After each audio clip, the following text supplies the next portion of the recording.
Minister of Justice. Okay. This is a long-lasting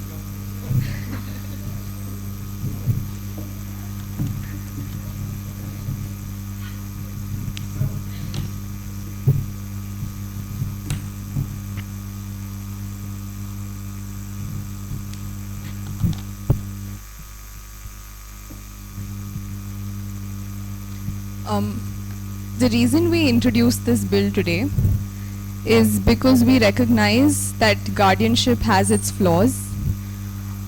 It does take away the capacity of an individual entirely to make decisions for themselves, and it is a form of civil death. It can additionally be fraught with vested interests on the part of the guardian, and people could be subject to poor guardianship. And since every individual is a person in themselves, and we recognize that each of us is fragile, we believe that this is a better model to help individuals make decisions with a person as opposed to for that person. We propose a model of co-equal decision making, and we believe co-equal decision making to mean that both parties come to a decision post extensive deliberations or consultations. The person who is believed to require guardianship does have a pivotal say in what that decision is, and he gets to choose his or her own, he or she gets to choose their own decision maker for themselves. It should be extremely clear to the court that the person has been given enough support and to make his or her opinions clear to the other party, to make sure that it is truly co-equal. And the areas in which we believe such co-decision making is to be exhibited automatically would be things like healthcare, education, legal affairs, possibly social obligations and relationships. And if there are other situations in which such sort of decisions need to be taken, an application could be made to the court for court decision making in those circumstances as well. We'd also like to address the point about placing an obligation on the co-decider to develop the person. We only say that it is not an obligation that we are placing on them. It could still be something that the co-decider decides to do. But we do believe that developing the individual in this case is a societal function because of the number of social relationships that they would have, and everybody has a part to play. So you can't place that onus on one person, and in that case it might happen that if the person does not develop, it could be a liability that they face that they're not completely responsible for. So it's only for that reason that we're not making this a legal obligation. But it doesn't prevent them from making that. So autonomy has always been a difficult concept in its exercise. So we've turned to the paradigm of supported decision making rather than substituted decision making. And support is to be provided proportionately to the level of disability, right? But there can exist a number of persons, perhaps a small number only with disability, who can't function even with support and who require others to help give them make decisions on their behalf. But as we are opposed to complete substituted decision making, it is not necessary any further to put people under this guardianship by labeling them as being completely incapacitated and denying them their rights. Instead, we propose a co-decision making system which won't disenfranchise people with disabilities regardless of the severity of that disability. And the appointment of this person does not cause a loss of civil rights for the person with the disability. And we are providing adequately for the social and the social nature of people and the relational nature and the relational nature. So the co-decision making, the area of that we would tailor to the needs of the person, and which can be limited to representation or co-decision in certain financial matters and attending to other needs of support and guidance. So it will always be on a consultative basis, not on a I veto you or you veto me basis.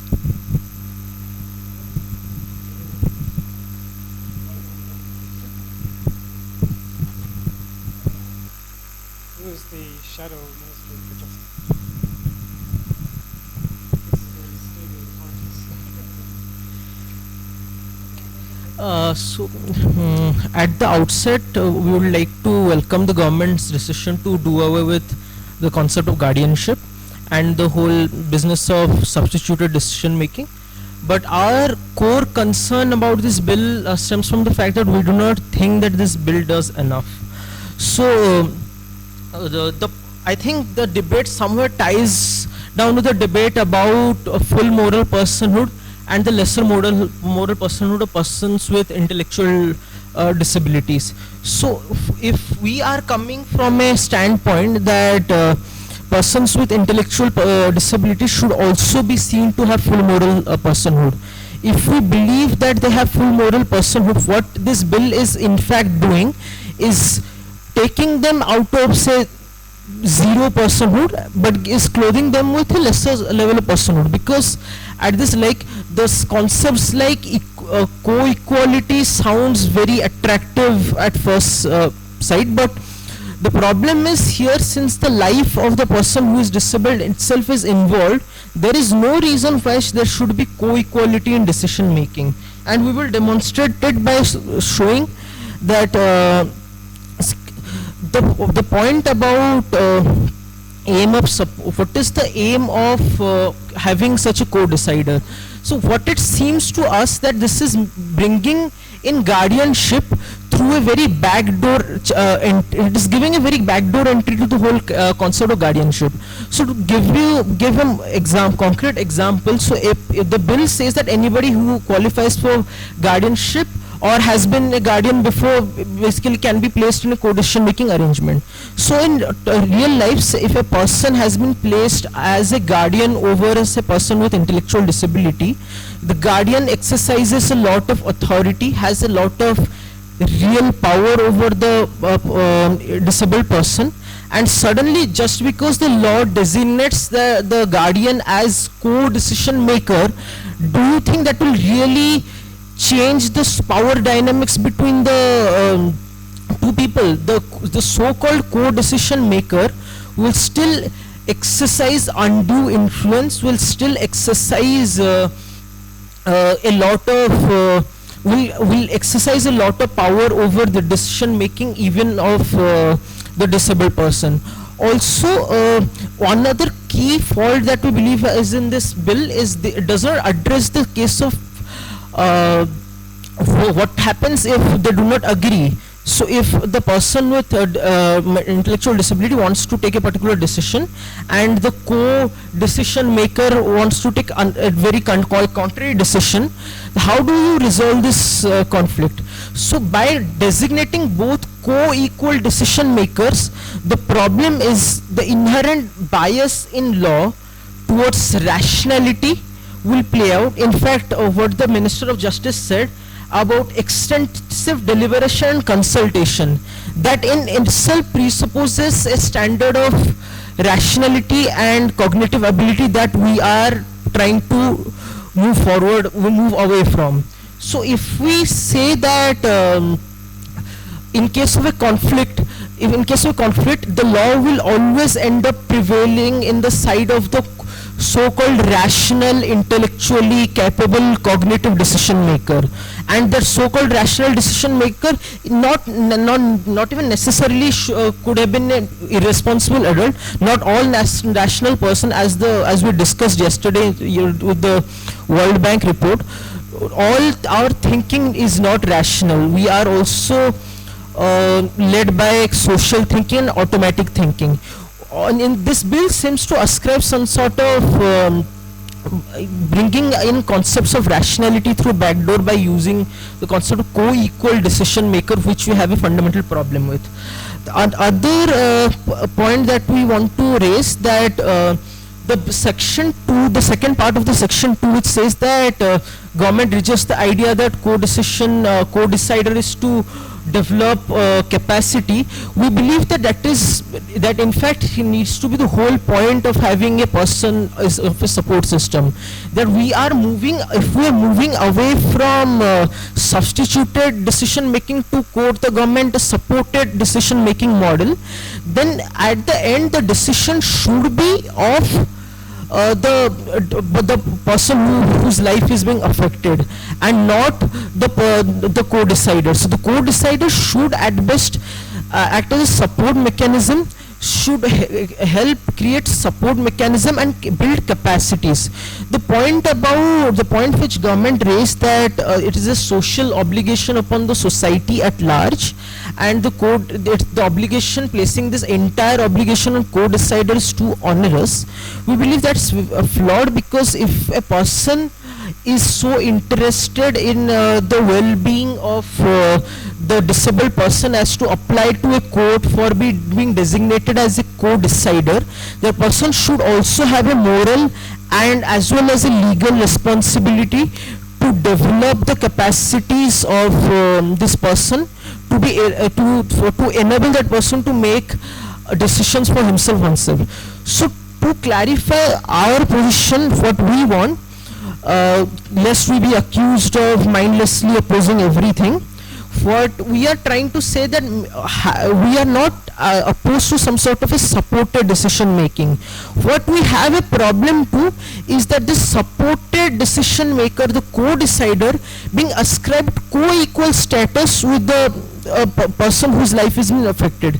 If the question is a personhood of the disabled person, if we are giving them full moral personhood, then we believe it is inherent contradiction of terms to say that a person has full moral personhood,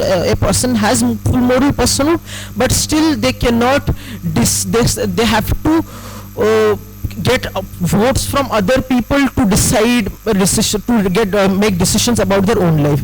So in effect, what this bill is doing is it's a modified form of guardianship, in which the disabled person gets one vote. One vote still remains with the guardian, or as they have been designated, co-decider. What we want to do is not give the co-decider such a vote, rather make the co-deciders support mechanisms to enable the disabled person make a decision.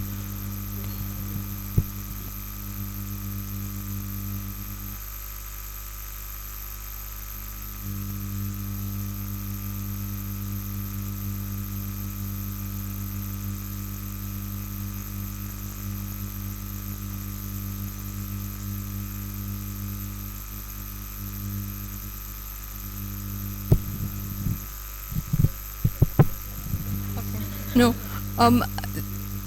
to go by, to just quickly rebut those points, we began by limiting the applicability of this bill to people who couldn't make decisions even with support given to them to elicit their decisions or their will or their preferences in certain circumstances. And if they believe the bill doesn't do enough, it is at least a step forward going into the future of at least abolishing the institution of guardianship. They believe that we're not respecting the full moral personhood of these individuals, but we actually are, because we are allowing this individual to choose their own co-decision maker. A guardian cannot be their co-decision maker. They have to choose someone else, or their trustee or someone. They can't be co-decision makers. So, and they have the choice of putting an end to this co-decision making arrangement as well if they feel it's not working for them. And if you want to prove that there has been no undue influence in this relationship, or one party is not exhibiting an influence on the other of some sort, it's specifically the reason why we did not make co-equal decision making a percentage figure saying 50%, 50%, let's see who can veto the other person's decisions. We made it deliberative, we made it consultative to know that they came to a decision together. And we could possibly say set up a body or something to review these sort of decisions so that they prove to us as the government or that body that these decisions have been taken in an equal manner, which will be reviewed.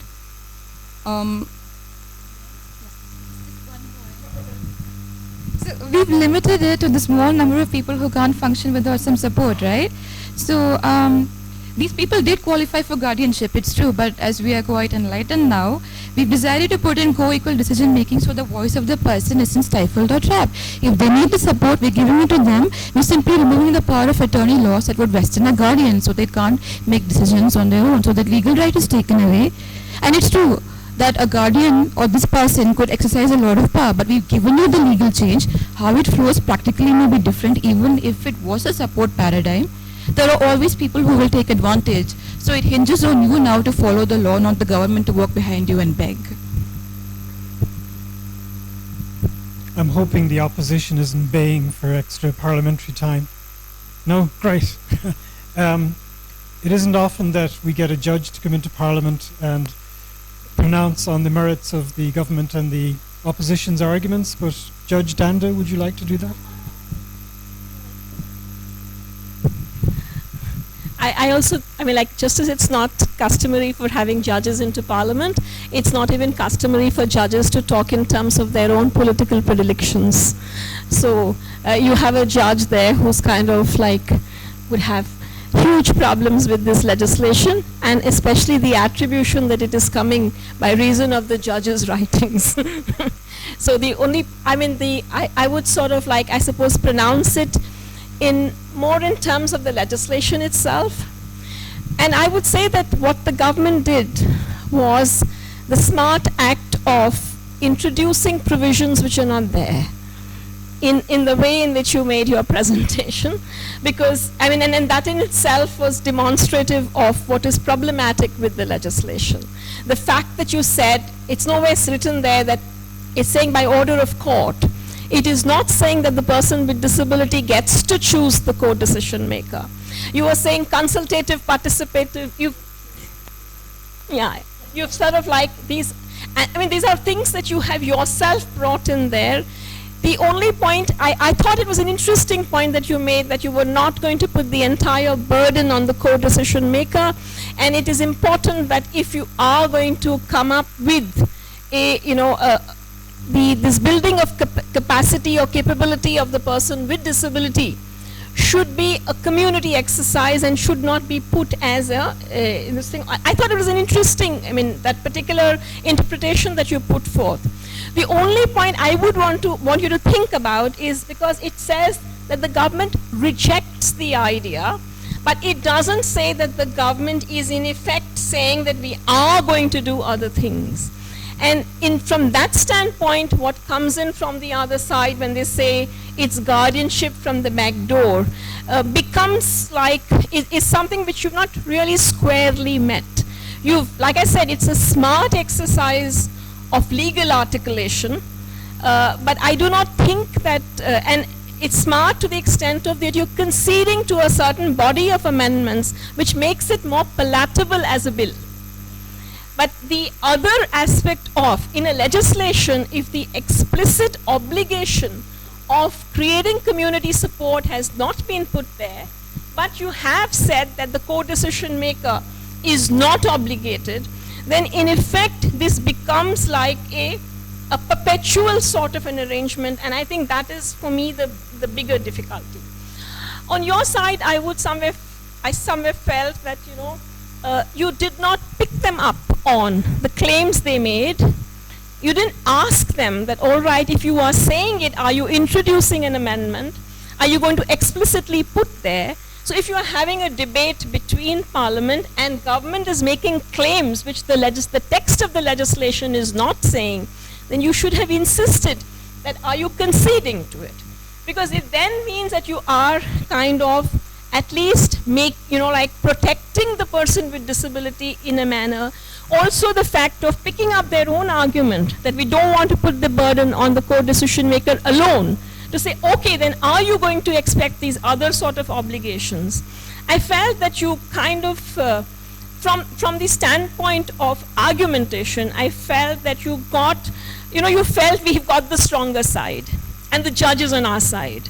So from the quality of argumentation thing, I think they won the day.